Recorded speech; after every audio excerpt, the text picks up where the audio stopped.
Remote I/O, or remote input-output, is a method of extending the reach of a control system by placing signal interface hardware closer to the process, rather than running long runs of field wiring all the way back to a central control room or marshalling cabinet.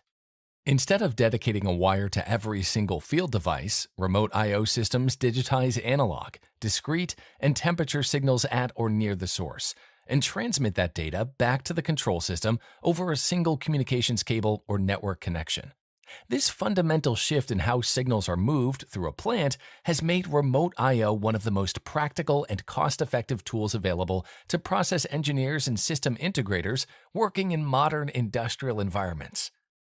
The traditional approach to connecting field devices to a control system requires running individual wires or twisted pairs from each instrument back to a central location. In large facilities or installations where process equipment is spread across wide distances, this wiring infrastructure becomes enormously expensive and time-consuming to install and maintain.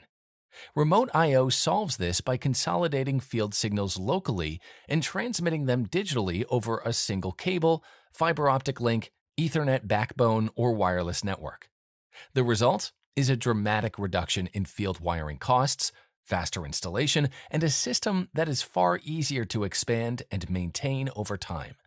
Beyond the initial cost savings, remote I/O also reduces the burden on the control system itself, freeing up processing capacity and I/O card slots for higher priority functions. Remote I/O is particularly valuable in a few common scenarios.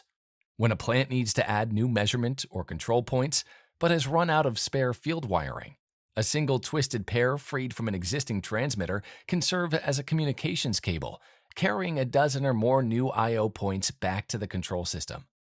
When an older DCS or PLC has run out of available analog or temperature input cards, remote I/O can add new points through a digital communications port without requiring new hardware in the control room. Remote I/O is also the right choice when signals are in hazardous areas, when data acquisition points need to be sent directly to a plant historian without passing through an overburdened DCS, or when the cost of running new wire to a remote location cannot be justified.